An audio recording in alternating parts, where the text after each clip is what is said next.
Shalom, selamat pagi Bapak, Ibu, dan anak-anakku yang dikasihi Tuhan. Selamat berjumpa di dalam siaran Satu Hati, Sapaan Tuhan tiap pagi dari Gereja Kristen Jawa Condong Catur, edisi hari Jumat tanggal 28 Januari 2022, dengan tema Masih Ada Harapan untuk Hari Depanmu. Namun sebelum kita mendengarkan sabda Tuhan, marilah kita berdoa. Allah Bapa Surgawi, Allah yang kami sembah di dalam nama Tuhan Yesus Kristus, pagi yang indah ini kami mengucapkan syukur dan terima kasih kami atas penyertaan-Mu dalam kehidupan kami dari hari lepas hari, hingga Engkau bangunkan kami di pagi ini dengan sukacita. Bapa di surga mulia, kami hendak mendengarkan sebagian sabda-Mu. Kiranya Engkau membuka akal budi kami, agar kami dapat memahami dan melaksanakan kehendak-Mu sebagai bekal hidup kami di hari ini. Di dalam nama Kristus kami berdoa. Amin. Sabda Tuhan yang akan kita renungkan terambil dari kitab Bilangan bab 21 ayat 8 dan 9 yang akan dibacakan oleh Ade Ardelia, siswa pra-remaja GKJ Condong Catur. Silakan Di Ardelia membacanya. Bacaan firman Tuhan pada pagi hari ini terambil dari kitab Bilangan 21 ayat 8-9 yang demikian.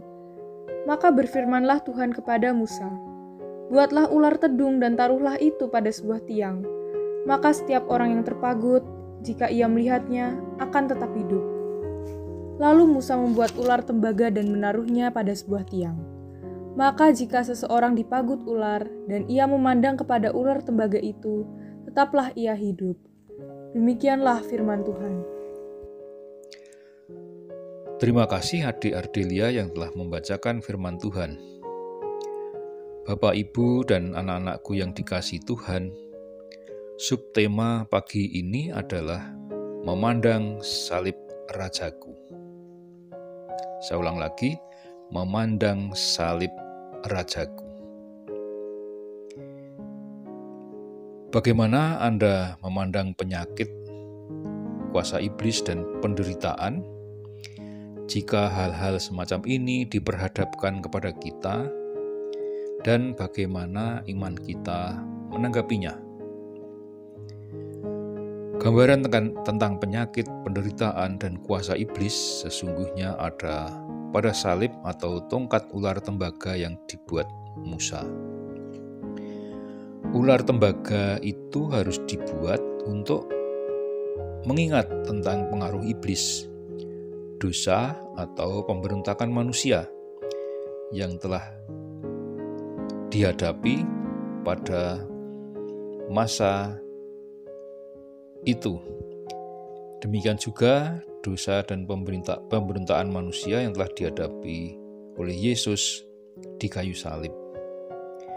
Tuhan Yesus telah ditinggikan atau disalibkan untuk menebus manusia dari kuasa dosa, sebab hukuman dosa kita telah ditanggungnya. Tertulis dalam kitab Yohanes 3 ayat 15-16. Obat atau apotek sering disimbolkan dengan ular tembaga, sebab bisa bermakna racun. Tetapi bisa pula bermakna obat pemulih. Salib, sakit, penderitaan, dan kematian nampak mengerikan bagi orang-orang yang tidak mengenal kasih Allah. Namun, menjadi keselamatan bagi orang yang memandang kepadanya. Seperti tertulis di dalam kitab Korintus 1 ayat 18, sebab pemberitaan tentang salib memang adalah kebodohan bagi mereka yang akan binasa. Tetapi bagi kita yang diselamatkan, pemberitaan itu adalah kekuatan dari Allah. Bapak Ibu yang dikasihi Tuhan, Bagi orang yang percaya, memandang salib Yesus justru menyatakan pengharapan akan masa depan cerah, penuh kasih penyelamatan dan penyertaan Tuhan. Allah menyediakan cara agar orang berdosa diselamatkan, yaitu ketika kita melihat kitab Bilangan 21 ayat 9, maka jika seseorang dipagut ular dan ia memandang kepada ular tembaga itu, tetaplah ia hidup. Itu di dalam kitab Perjanjian Lama. Sedangkan yang termuat di dalam kitab Perjanjian Baru, di dalam Yohanes bab 3 ayat 14 dan 15. Yang demikian firman-Nya, dan sama seperti Musa meninggikan ular di padang gurun, demikian juga Anak Manusia harus ditinggikan, supaya setiap orang yang percaya kepadanya beroleh hidup yang kekal. Oleh sebab itu, agar kita diselamatkan dari penghukuman, maka tidak ada cara lain selain memandang salib Yesus dengan iman percaya yang sempurna. Amin. Marilah kita berdoa. Bapa kami di surga mulia, kami menaikkan syukur atas firman-Mu yang menguatkan iman percaya kami. Ajarilah kami untuk selalu memandang salib Kristus dengan penuh iman percaya untuk bekal hidup kami.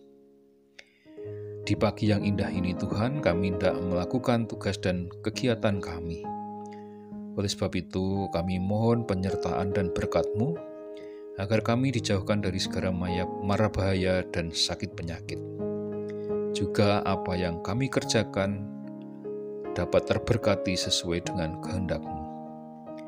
Di dalam nama Kristus, kami berdoa dan mengucap syukur.